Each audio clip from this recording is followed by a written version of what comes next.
نحمده ونصلي على رسوله الكريم أما بعد. عن وهب بن منبه رضي الله تعالى عنه قيل له: أليس صلاة مفتاح الجنة؟ قال: بلى، ولكن ليس مفتاح إلا وله أسنان. رواه البخاري. أو كما قال رسولنا صلی اللہ تعالی علیہ وسلم. حضرات کرام، بخاری شریف کی حدیث ہے، حضرت وہب بن منبہ رضی اللہ عنہ سے مروی ہے کہ ان سے یہ کہا گیا کہ کیا نماز جنت کی کنجی نہیں ہے؟ تو وہ کہنے لگے کہ ہاں، کیوں نہیں، لیکن کنجی کے لیے دندانوں کا ہونا ضروری ہے، اور وہ کنجی کہ جس میں دندانے نہ ہو وہ کنجی کام نہیں کرتی ہے، یعنی اس سے تالا نہیں کھلتا ہے.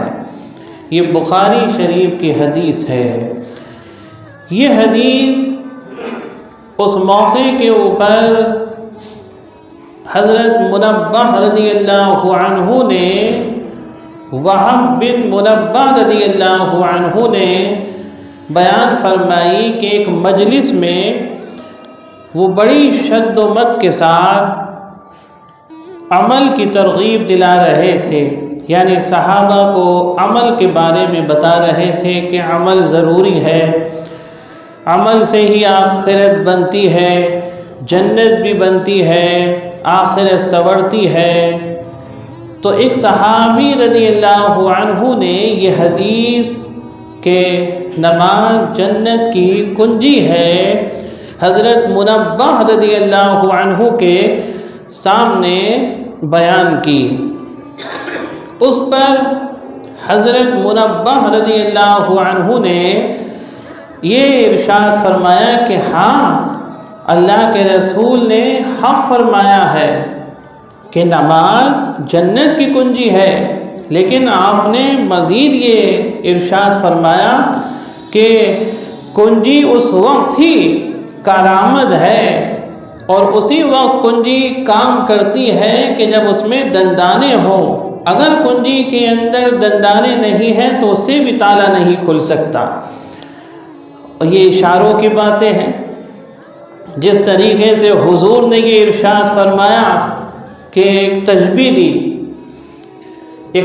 دی تالے سے کہ جنت کا دروازہ ہے، اور یہ تو حق ہے، جنت کے دروازے ہیں، اور فرمایا کہ جنت کا دروازہ جو کھلے گا وہ چابی سے کھلے گا، اور اس میں تالا ہے، اور تالے کے لیے چابی کا ہونا ضروری ہے. کسی بھی مکان میں داخل نہیں ہو سکتے، چاہے وہ اپنا ہو چاہے کسی کا ہو. اگر اس نے چابی نہیں دی ہے تو اس میں بھی داخل نہیں ہو سکتے. خود اپنے مکان میں داخل نہیں ہو سکتے اگر تالا لگا ہوا ہے. اگر اس مکان کی چابی نہیں ہے ان کے پاس اپنے ہی مکان کی، تو اپنے ہی مکان میں داخل نہیں ہو سکتے. یہاں کا تالا تو توڑا بھی جا سکتا ہے، لیکن جنت کے دروازے کا تالا نہیں ٹوٹا جا سکتا. اتنا مضبوط تالا ہے وہ. کوئی ایسا پیدا ہی نہیں ہوا جو توڑ دے اسے. جب تک اللہ کا حکم نہیں ہوگا اس تالے کو کوئی نہیں نقصان پہنچا سکتا، نہ کھول سکتا، نہ توڑ سکتا، نہ اس کو کوئی نقص پہنچا سکتا. وہ ایسا تالا ہے کیونکہ وہ سب سے بڑا محافظ اللہ ہے. تو یہ تشبیہ حضور صلی اللہ علیہ وسلم نے سمجھانے کے لیے دی ہے، اور بڑی عام فہم مثال بھی ہے کہ اس کو کم عقل انسان بھی سمجھ سکتا ہے کہ چابی کا ہونا کتنا ضروری ہے۔ اور پھر مکان جو ہمارا اصل ہے وہ آخرت میں جنت ہے۔ دنیا میں بھی جو رہنے کے لیے ایک رہائش کے لیے اللہ نے ہر بندے کو ضرورتیں دنیا کے لحاظ سے عطا فرمایا ہے، چاہے وہ چھوٹا ہے یا بڑا ہے، رنگ و روغن ہے یا سادہ ہے بنا ہوا، چھپر ہے یا محل ہے، الغرض سب کو اللہ نے سایہ عطا فرمایا ہے۔ اور جن کے سروں پہ نہیں ہے وہ تلاش میں ہیں اور کوشش کرتے ہیں، مکان حاصل کرتے ہیں، اس کی رقم دیتے ہیں، مگر سائے کی سب کو ضرورت ہے۔ جب دنیا میں بھی ضرورت ہے تو آخرت میں بھی ضرورت ہے۔ یہ دنیا کے گھر ہیں، یہاں بھی ہمیں مکان چاہیے، سر چھپانے کے لیے چھت چاہیے، جسم کے لیے لباس چاہیے، غذا چاہیے، اور آخرت میں بھی ایک مکان چاہیے، وہاں بھی عزت چاہیے، وہاں بھی جسم کے لیے لباس چاہیے۔ تو یہ تشبیہ حضور صلی اللہ علیہ وسلم نے اس لیے دی ہے کہ بھائی دنیا کے مکان کے لیے کتنی محنت کرتے ہو، صبح سے لے کر شام تک اور رات تک بندہ محنت کرتا ہے، کوئی صبح کو جا رہا ہے تو شام کو آ رہا ہے، کوئی رات کو آ رہا ہے، اس کا پورا دن دنیا کی محنت میں ہی گزرا ہوا ہے، نہ اسے نماز کی فکر، کتنی نمازیں صبح سے لے کر رات تک اس کی قضا ہو رہی ہیں، اس کی توجہ نہیں، وہ مکان کے لیے، لباس کے لیے، غذا کے لیے، اہل و عیال کے لیے محنت میں لگا ہوا ہے۔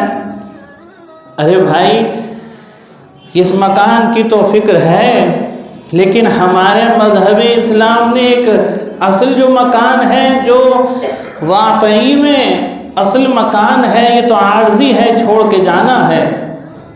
آج یہاں رہ رہے ہیں ہم، کل کو کوئی اور رہے گا، اگر اولادیں ہیں تو اولادیں رہیں گی، اگر اولادیں نہیں ہیں تو کسی اور کے ہاتھ فروخت ہو جائے گا، وہ رہیں گی، اور اولادیں بھی ہیں تو اولادیں رہیں گی، کب تک رہیں گی؟ وہ بھی دنیا سے چلی جائیں گی، اگر ان کی نسل چلی تو ان کی نسلیں رہیں گی، ورنہ وہ بھی ختم ہو جائے گا نسلوں کا سلسلہ، پھر دوسروں کے ہاتھ فروخت ہوگا، اور یہ مکان بھی ختم ہو جائیں گے، فنا ہو جائیں گے، کیونکہ اصل مکان جنت ہے مومن کا۔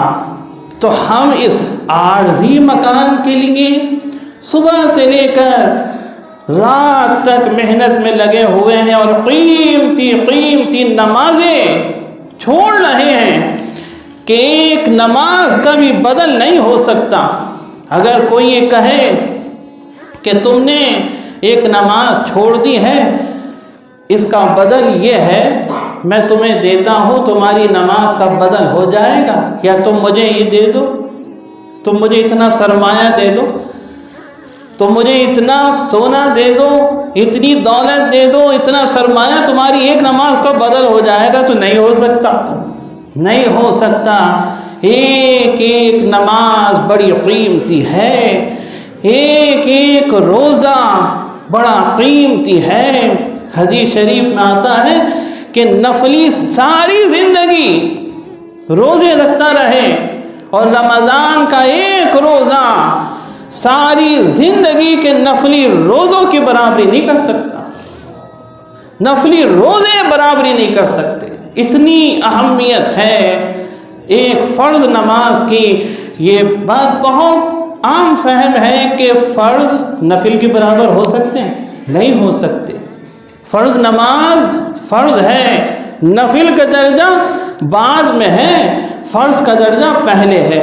اس لیے اللہ کے رسول صلی اللہ علیہ وسلم نے ان نمازوں کی طرف ترغیب دلاتے ہوئے، ان کی اہمیت کو بتاتے ہوئے اپنی امت کو یہ تعلیم دی اور یہ ارشاد فرمایا کہ دیکھو ان نمازوں کی قدر کرنا، جنت کا دروازہ کھولنا ہے، چابی ملے گی، چابی سے مراد اللہ کا حکم ہوگا، وہاں پہ ایک دربان ہے جو اللہ کے حکم سے کھولے گا اسے، لیکن تجبیہ دی ہے، فرمایا اس کی تیاری میں لگ جاؤ۔